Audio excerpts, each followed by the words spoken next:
Hi everyone, welcome to the channel. सत श्री अकाल. To to मतलब कहाँ पर, क्योंकि ये बहुत कंफ्यूजिंग हो जाता है कई बार. टू लगाना है, फॉर लगाना है. सो कोशिश करते हैं टू एंड फॉर दोनों कहाँ कहाँ यूज़ होते हैं, दोनों प्रेपोजिशंस को एग्जाम्पल्स के साथ समझने की कोशिश करते हैं. Okay, so use of to preposition. ये तो बिल्कुल क्लियर है कि टू एक प्रेपोजिशन है. अब इसके यूजेस क्या है. यूज टू का कई तरीके से होता है. पहले हम स्टार्ट करेंगे कि डेस्टिनेशन और डायरेक्शन की तरह इसका यूज कैसे होता है. डेस्टिनेशन डायरेक्शन यानी मुझे यहां से यहां तक जाना है. I have to go from here to here. Start to end. Direction आ गई.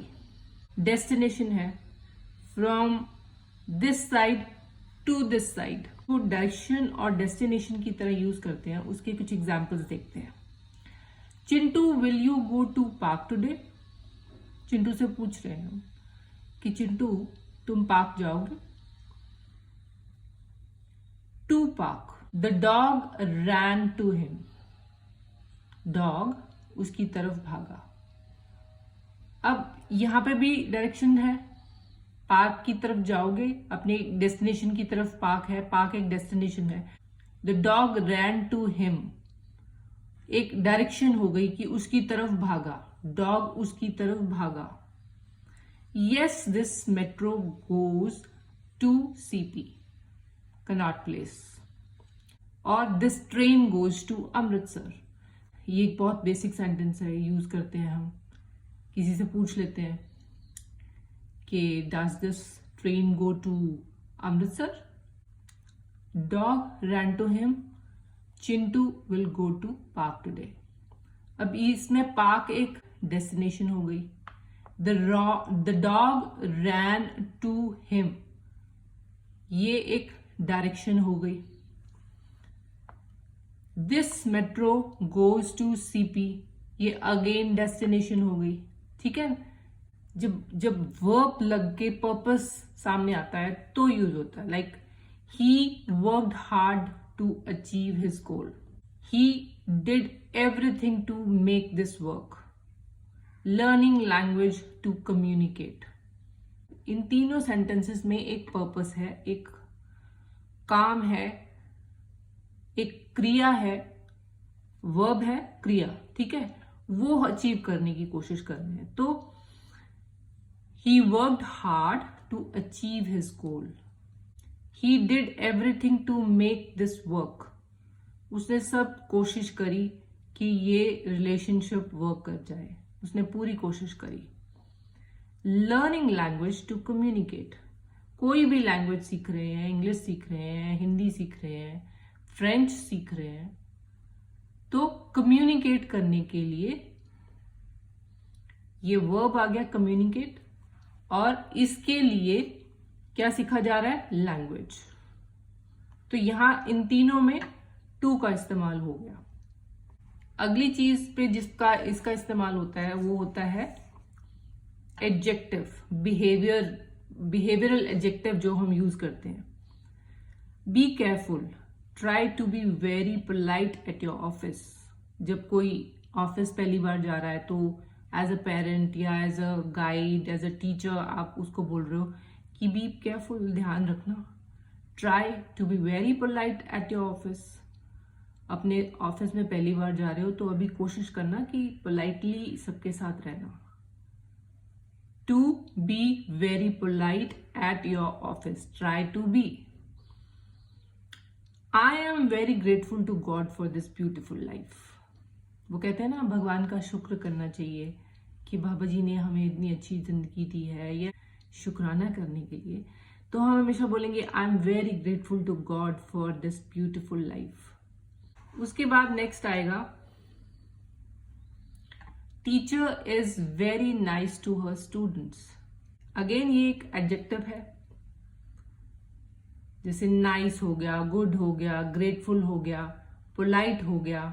ऊपर जैसे पोलाइट यूज किया है, यहाँ पे ग्रेटफुल यूज किया है, यहाँ पे नाइस यूज किया है. All these words are adjectives. So adjective के साथ यूज करने के लिए एक बिहेवियर किसी का बता रहे हैं. यहाँ पे नाइस की जगह बैड भी यूज कर सकते हैं. Teacher is very bad to her students.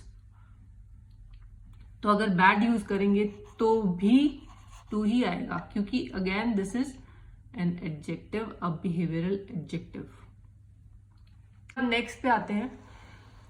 My office is from 9 to 5. अब ये जब टाइम के बारे में बताते हैं ना, टाइम एक पॉइंट से दूसरे पॉइंट का जब टाइम बताना है तो जो टाइम है उसके लिए भी टू यूज होता है.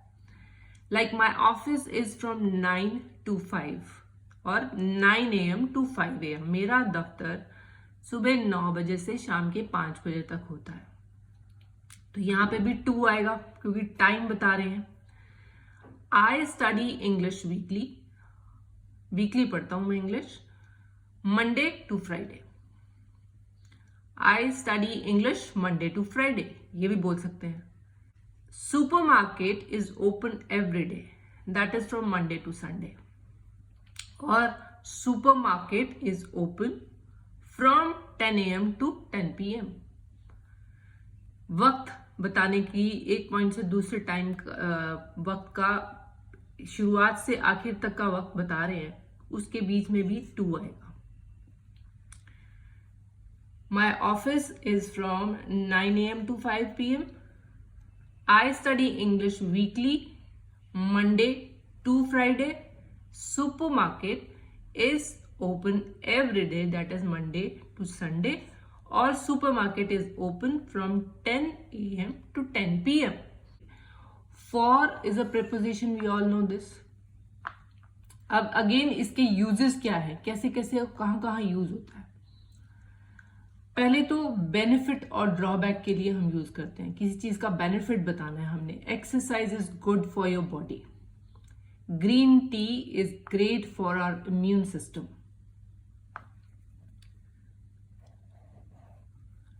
Green tea is great for our immune system. Soft drink is bad for health. यहां पे benefits आ गए, यहां पर ड्रॉबैक आ गया. सो किसी चीज का बेनिफिट या ड्रॉबैक बताने के लिए फॉर प्रपोजिशन यूज की जाती है. Please bring a glass of water for Shruti. किसी को हम बोल रहे हैं कि प्लीज पानी का ग्लास लाना श्रुति के लिए. Can you bring a black pen for Riya. Will you go for a walk with me. अब हर तीनों सेंटेंसेस के अंदर एक पर्पस है कि कोई कारण है जिसकी वजह से ये बात बोली जा रही है. प्लस इसमें बेसिकली नाउन होता क्या है, फॉर नाउन के साथ यूज किया जाता है और टू वर्ब के साथ. So please bring a glass of water for Shruti. Shruti is noun, water is noun. Can you bring a black pen, black pen Riya, black pen for Riya. Will you go for a walk with me. तीनों में एक purpose है, इसलिए for. उसके बाद duration के लिए भी हम इसको यूज करते हैं. ही प्रैक्टिस्ड फॉर 1 year. जब टाइम का बात आ जाती है कि कितने देर तक उसने ये काम किया, कितनी देर तक वो यहाँ पे रहते थे, कितनी देर तक उसने उसकी वेट की, ये सब चीजें जब बोलते हैं ना, ही प्रैक्टिस्ड फॉर 1 year और she waited for 1 year, you know. Been 1 hour already, I am waiting for you. किसी को फोन करके हम बोल रहे हैं कि 1 घंटा हो गया है, वेट कर रहे हैं. So he practised for 1 year. How long have you been studying law for. किसी से पूछ रहे हैं कि कितने देर हो गई आपको लॉ की पढ़ाई करते हुए. How long have you been studying law for. We have lived there for 2 years.